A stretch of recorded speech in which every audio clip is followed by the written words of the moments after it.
Buongiorno da Sicilia 24, i titoli di oggi. Inizio dell'anno scolastico in Sicilia nel ricordo di Don Pino Puglisi. Tra le novità il divieto sull'uso del cellulare in classe, sindacati preoccupati per i tagli di cattedre e la diminuzione del numero degli studenti nell'isola. Catania, blitz antidroga al Borgo, i carabinieri sequestrano oltre 12 kg di stupefacenti, avrebbero fruttato oltre 200.000 euro. In navigazione da venerdì gli attivisti della Global Sumud Flotilla diretta a Gaza, l'intera flotta si riunirà presto in acque internazionali per proseguire insieme verso la meta. La conferma da Roma che Birgi diventerà centro europeo dei Top Gun degli aerei F-35 non agita i trapanesi. Nell'opinione comune le guerre in Europa dell'Est e in Medio Oriente rimangono lontane. Piazza Armerina celebra il maestro Raffaello Sanzio in mostra un monumentale cartone, 47 incisioni e cromolitografie. Calcio, vittoria pesante per il Palermo che ha battuto fuori casa il Sud Tirol per 2-0. I rosanero raggiungono Cesena, Modena e Frosinone in vetta alla classifica. Calcio, brutta batosta Cosenza per il Catania, i rossazzurri mai in partita, perdono 4-1, inutile la rete di Lunetta, Toscano dice poco determinati.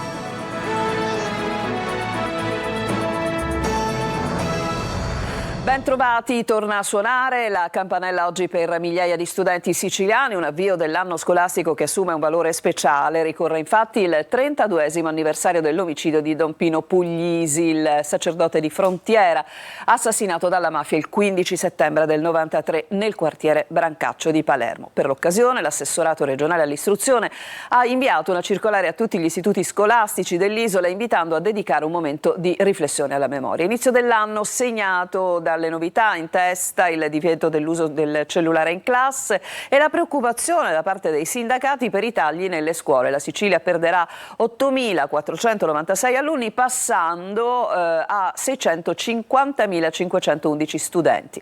Una diminuzione che avrà effetti diretti sull'organico del personale scolastico. Saranno infatti 603 i posti di docenti tagliati, fine ufficiali delle lezioni il 9 giugno.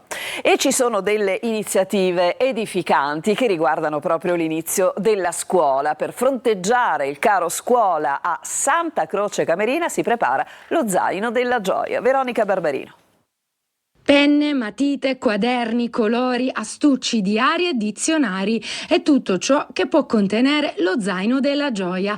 A Santa Croce Camerina parte un'iniziativa all'insegna della solidarietà e della condivisione. Tornare a scuola significa nuovi inizi, nuovi progetti per tutti i bambini, ma per le famiglie significa dover affrontare il peso delle spese di cancelleria. Soprattutto per quelle famiglie provate da difficoltà economiche questa necessità può rappresentare un problema. Per questo motivo il Comune di Santa Croce ha scelto di realizzare questa semplice iniziativa volta proprio alla raccolta di materiale scolastico da destinare direttamente a quelle famiglie. Come? Attraverso la scuola. Saranno le stesse maestre infatti in ogni classe ad individuare chi ne necessita e a dare ad ogni bambino la possibilità di iniziare l'anno con le stesse opportunità dei compagni. Un modo concreto per far sì che nessuno resti indietro e che la scuola resti un luogo di crescita e uguaglianza. È possibile donare entro il 30 settembre nella sede del Comune. Cambiamo decisamente argomento, il business della droga. A Catania, in un blitz al Borgo, i carabinieri hanno sequestrato oltre 12 kg di stupefacenti. La droga immessa sul mercato clandestino avrebbe fruttato oltre 200.000 euro. Ma sentiamo Tonino De Mana. Drogafiumi e piazze di spaccio gestite dalle cosche. L'allarme della Commissione Nazionale Antimafia, riunitasi a Catania, dimostra che gli stupefacenti restano il business per antonomasia della criminalità organizzata. Ed un'altra conferma arriva dall'operazione dei carabinieri del nucleo investigativo di Catania che al Borgo hanno sequestrato oltre 12 kg di droga.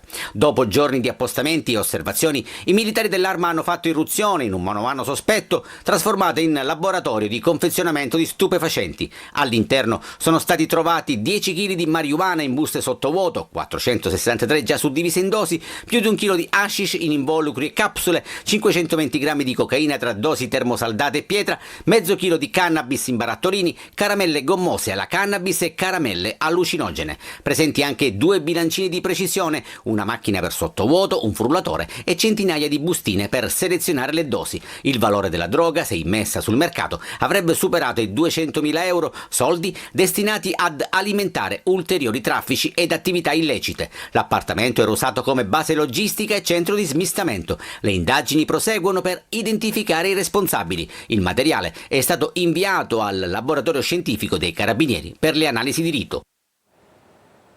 La polizia di Catania ha arrestato un 38enne accusato di avere commesso una serie di rapine. Le indagini hanno preso il via dopo una rapina commessa la sera del 10 gennaio di quest'anno in un esercizio commerciale ad opera di un uomo a volto scoperto, con barba incolta, e analogo episodio si è registrato il giorno successivo alla stessa ora, quando la stessa persona in un altro esercizio commerciale, minacciandolo con un taglierino, ha costretto un dipendente ad aprire la cassa impossessandosi del denaro contante custodito all'interno. Le indagini della squadra mobile, basata sulla visione delle immagini estrapolate dal sistema di videosorveglianza, hanno permesso di incastrare l'uomo per tutte queste rapine. Il responsabile è stato dunque arrestato e rinchiuso in carcere.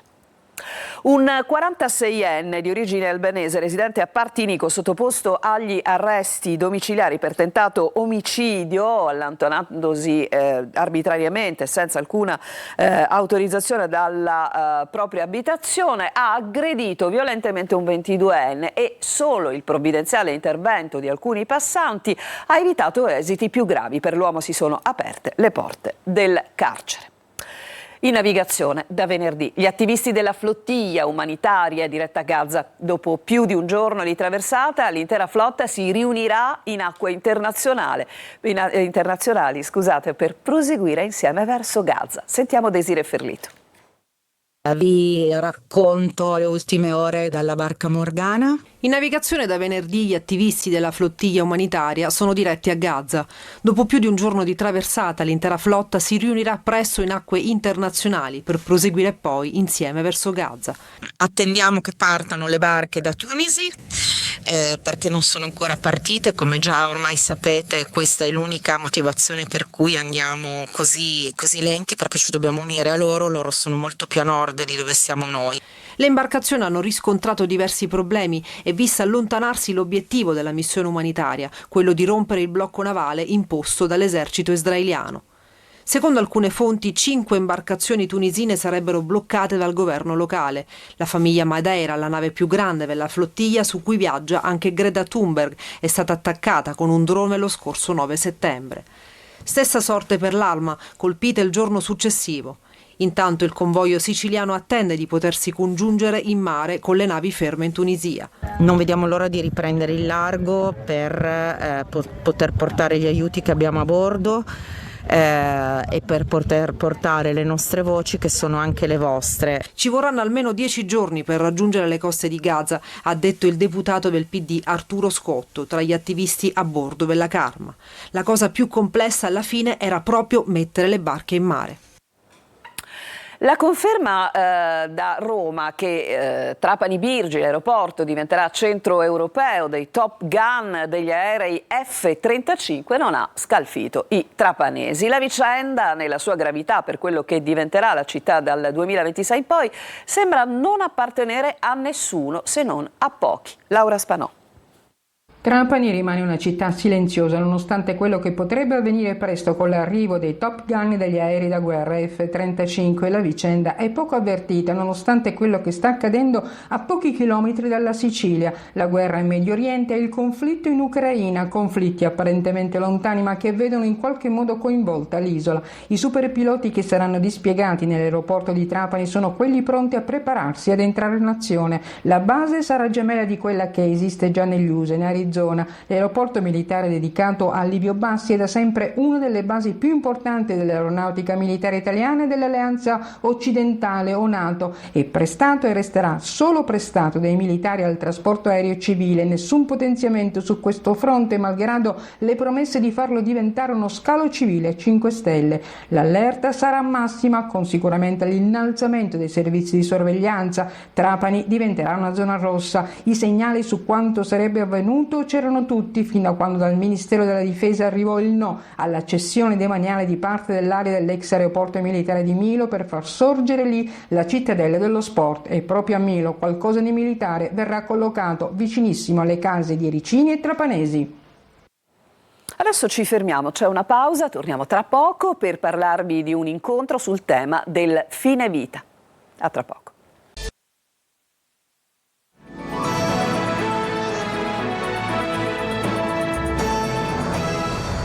Seconda parte di Sicilia 24. In Italia manca ancora una normativa dettagliata in tema di fine vita. Se ne è discusso a Caltanissetta, dove si sono confrontati medici, magistrati e professionisti. Il servizio di Rita Cinardi.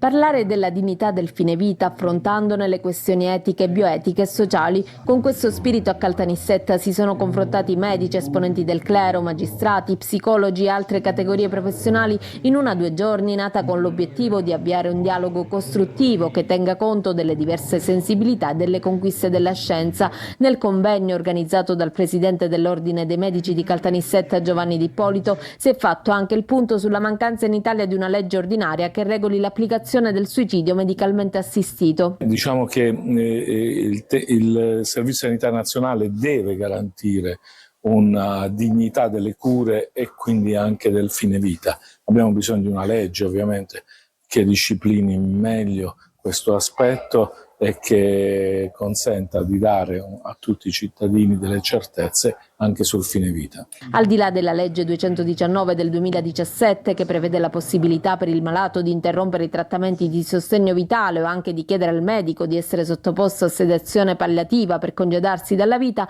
non esiste ancora una normativa dettagliata in materia. Al di là di questa normativa non esiste null'altro, malgrado la Corte Costituzionale con l'ordinanza del 2018, con la sentenza del 2019, con la sentenza del 2022 e le ultime 2 sentenze, una del 24 e una recentissima del luglio 2025, continui a ripetere al legislatore che è compito suo normare la materia.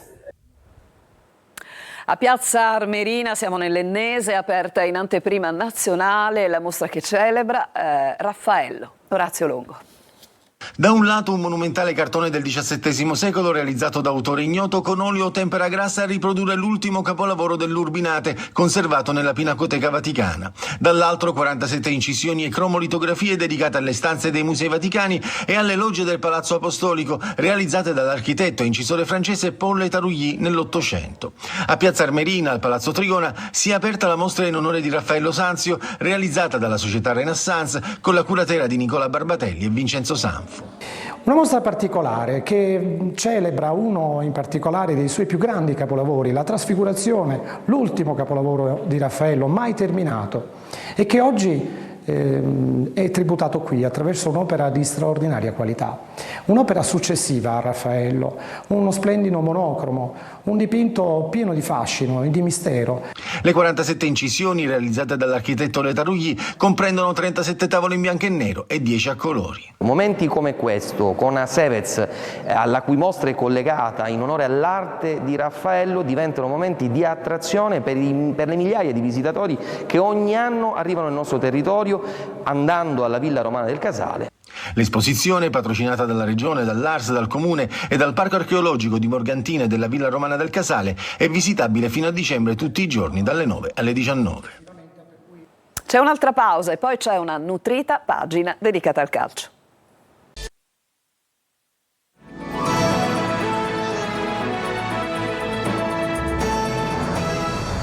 E siamo al calcio, vittoria pesante per il Palermo che ha battuto fuori casa il Südtirol per 2-0. Marco Gullà.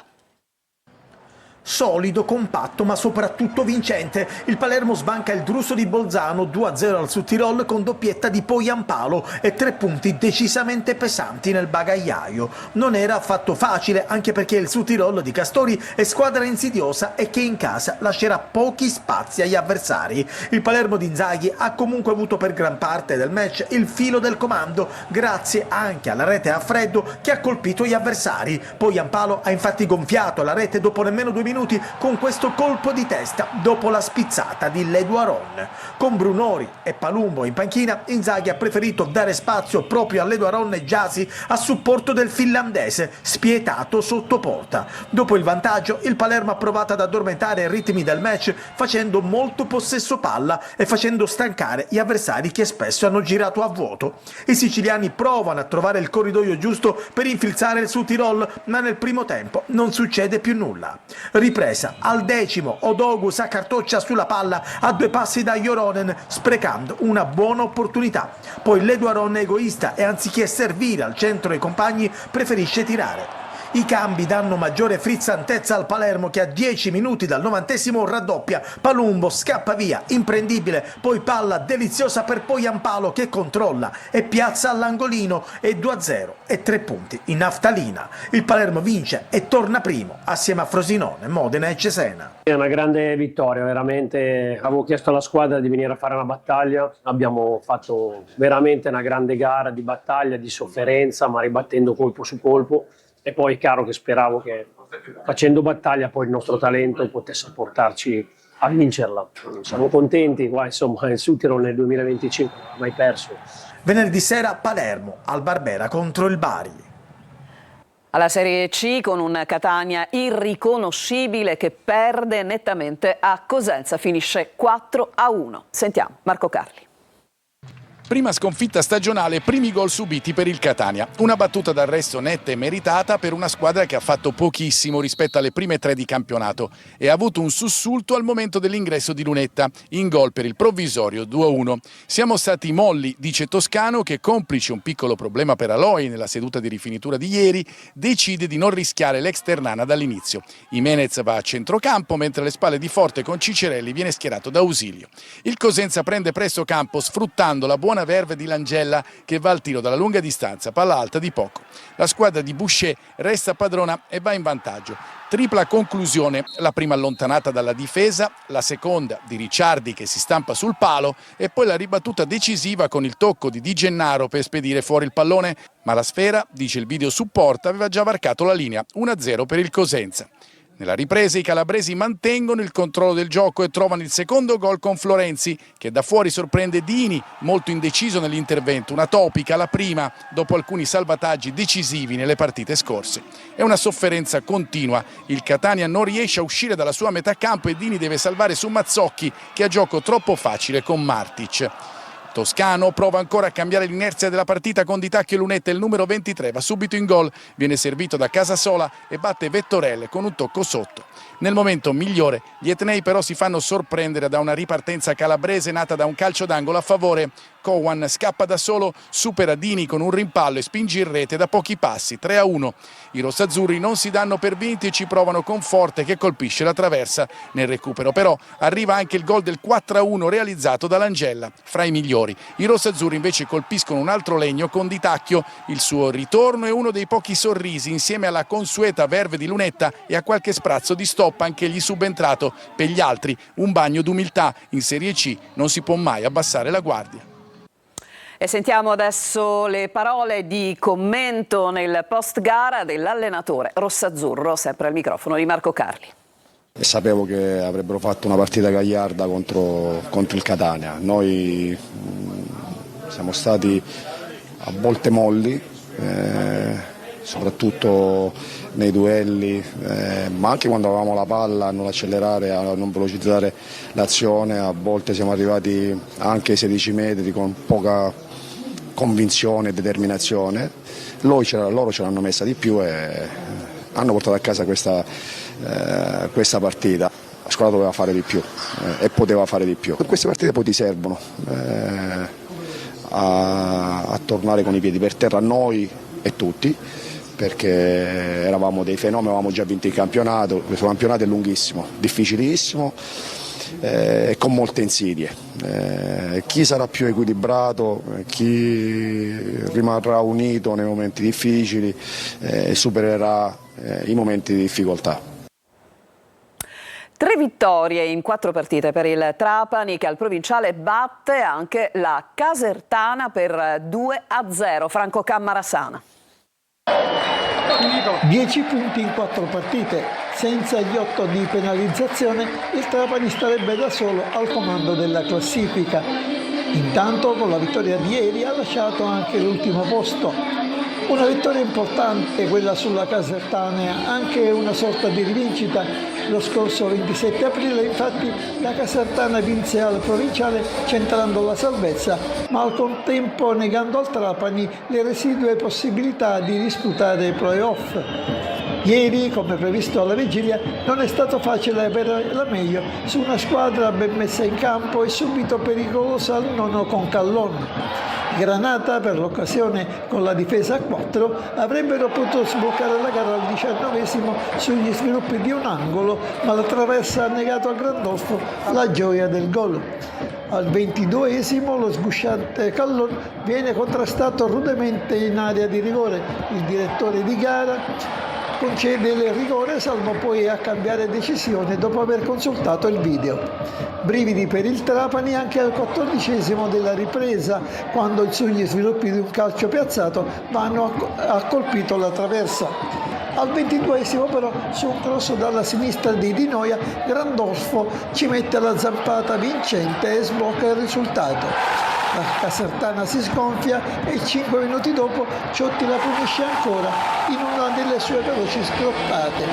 Al 30esimo Casertana vicina al gol, ma la difesa granata esce vincente da una furibonda mischia quasi sulla linea di porta. A fine gara Grandolfo e soci sotto la curva per godersi un bagno di applausi. E questo era il nostro ultimo servizio per questa edizione del nostro telegiornale. È tutto, vi ricordo la prossima in onda alle 14. Adesso vi lascio alla lettura dei giornali nella rassegna stampa curata oggi da Emanuela Corsi. A tutti una buona giornata.